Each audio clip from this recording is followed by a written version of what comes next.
खेती की लागत भी बढ़ती है, किसान का खर्च बढ़ता है और गरीब की रसोई भी महंगी होती है। ये समस्या किसानों और सभी देशवासियों की सेहत से जुड़ी हुई भी है। इसलिए सतर्क रहने की आवश्यकता है, जागरूक रहने की आवश्यकता है। साथियों, गुजरात में एक कहावत है, हर घर में बोली जाती है, पानी आवे तो पहला पाळ बांधो। पानी पहला पाळ बांधो है આપણે ત્યાં બધા જ કહેતા હોય છે। इसका तात्पर्य ये कि इलाज से पहले परहेज बेहतर। इससे पहले की खेती से जुड़ी समस्याएं भी विकराल हो जाए, उससे पहले बड़े कदम उठाने का ये सही समय है। हमें अपनी खेती को केमिस्ट्री की लैब से निकालकर नेचर यानी प्रकृति की प्रयोगशाला से जोड़ना ही होगा। जब मैं प्रकृति की प्रयोगशाला की बात करता हूं तो ये पूरी तरह से विज्ञान आधारित ही है। ये कैसे होता है, इसके बारे में अभी आचार्य देवव्रत जी ने विस्तार से बताया भी है। हमने एक छोटी सी फिल्म में भी देखा है और जैसे उन्होंने कहा, उनकी किताब प्राप्त कर करके भी यूट्यूब पर आचार्य देवव्रत जी के नाम से ढूंढेंगे तो उनके भाषण भी मिल जाएंगे। जो ताकत खाद में है, फर्टिलाइजर में है, वो बीज, वो तत्व प्रकृति में भी मौजूद है। हमें बस उन जीवाणुओं की मात्रा धरती में बढ़ानी है, जो उसकी उपजाऊ शक्ति को बढ़ाना है। कई एक्सपर्ट्स कहते हैं कि इसमें देसी गायों की भी अहम भूमिका है। जानकार कहते हैं कि गोबर हो, गोमूत्र हो, इससे आप ऐसा समाधान तैयार कर सकते हैं जो फसल की रक्षा भी करेगा और उर्वरा शक्ति को भी बढ़ाएगा। बीज से लेकर मिट्टी तक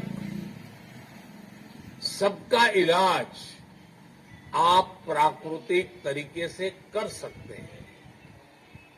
इस खेती में ना तो खाद पर खर्च करना है, ना कीटनाशक पर। इसमें सिंचाई की आवश्यकता भी कम होती है और बाढ़ सूखे से निपटने में भी ये सक्षम होती है।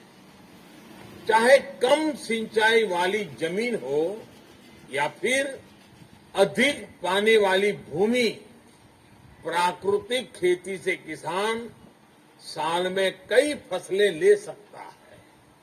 यही नहीं, जो गेहूं, धान, दाल या जो भी खेत से कचरा निकलता है, जो पराली निकलती है, उसका भी इसमें सदुपयोग किया जाता है।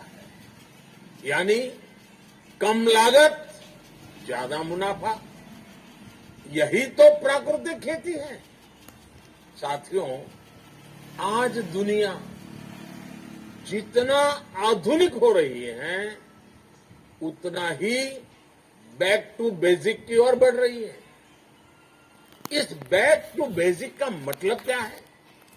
इसका मतलब है अपनी जड़ों से जुड़ना।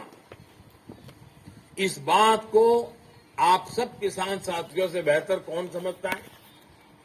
हम जितना जड़ों को सींचते हैं, उतना ही पौधे का विकास होता है। भारत तो एक कृषि प्रधान देश है। खेती किसानी के इर्द गिर्द ही हमारा समाज विकसित हुआ है, परंपराएं पोषित हुई है, पर्व त्योहार बने हैं। यहां देश के कोने कोने से किसान साथी जुड़े हैं। आप मुझे बताइए, आपके इलाके का खान पान रहन सहन, त्योहार, परंपराएं, कुछ भी ऐसा जिस पर हमारी खेती का, फसलों का प्रभाव न हो, कुछ भी नहीं है। जब हमारी सभ्यता किसानी के साथ इतना फली फूली है, तो कृषि को लेकर हमारा ज्ञान विज्ञान को कितना समृद्ध रहा होगा, कितना वैज्ञानिक रहा होगा। इसलिए भाइयों बहनों, आज जब दुनिया ऑर्गेनिक की बात करती है, नेचुरल की बात करती है, आज जब बैक टू बेसिक की बात होती है, तो उसकी जड़ें भारत से जुड़ती दिखाई पड़ती है। साथियों, यहां पर कृषि से जुड़े कई विद्वान लोग उपस्थित हैं, जिन्होंने इस विषय पर व्यापक शोध किया है। आप लोग जानते ही हैं, हमारे यहां ऋग्वेद और अथर्ववेद से लेकर हमारे पुराणों तक कृषि, पाराशर और काश्यपीय कृषि सूक्त जैसे प्राचीन ग्रंथों तक, और दक्षिण में तमिलनाडु के संत तिरुवल्लुवर जी से लेकर उत्तर में कृषक कवि घाघ तक हमारी कृषि पर कितनी बारीकियों से शोध हुआ है। जैसे एक श्लोक है, गोहितः क्षेत्रगामी च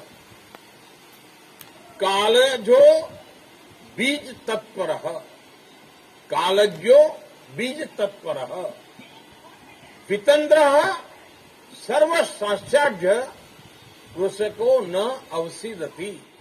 अर्थात जो गोधन का, पशुधन का हित जानता हो, मौसम समय के बारे में जानता हो, बीज के बारे में जानकारी रखता हो और आलस न करता हो, ऐसा किसान कभी परेशान नहीं हो सकता, गरीब नहीं हो सकता।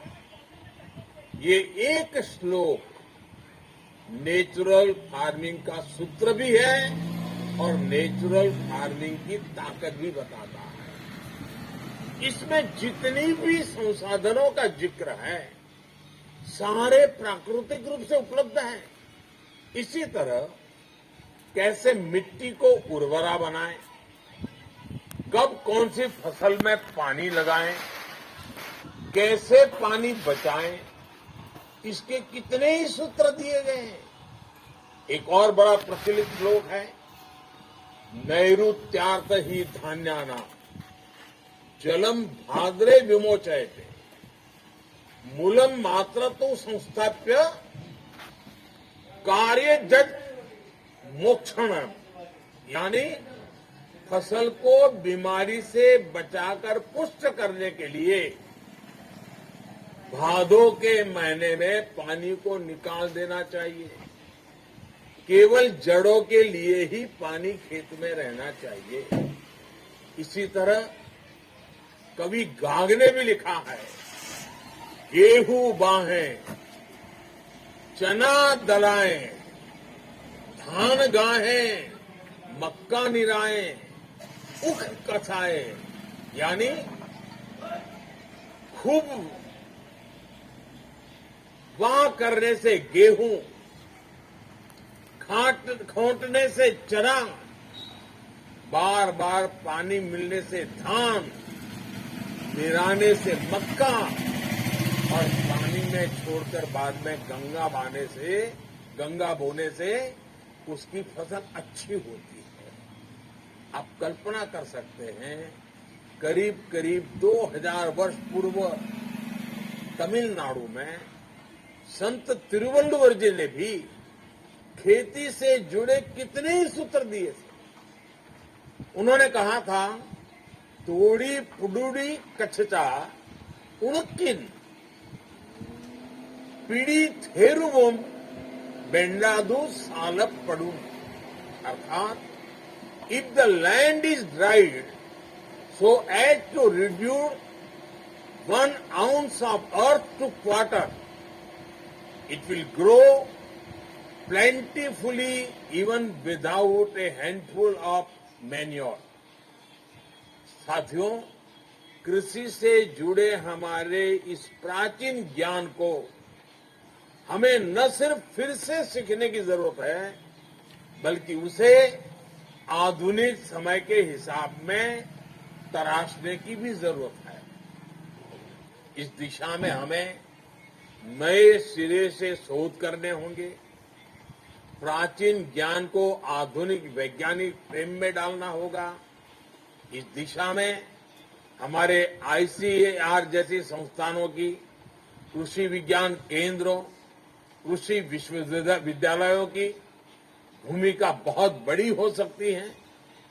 हमें जानकारियों को केवल रिसर्च पेपर्स और थियरीज तक ही सीमित नहीं रखना है, हमें उसे एक प्रैक्टिकल सक्सेस से बदलना होगा। लैब टू लैंड, यही हमारी यात्रा होगी। इसकी शुरुआत भी हमारे ये संस्थान कर सकते हैं। आप ये संकल्प ले सकते हैं कि आप नेचुरल फार्मिंग को, प्राकृतिक खेती को ज्यादा से ज्यादा किसानों तक ले जाएंगे। आप जब ये करके दिखाएंगे,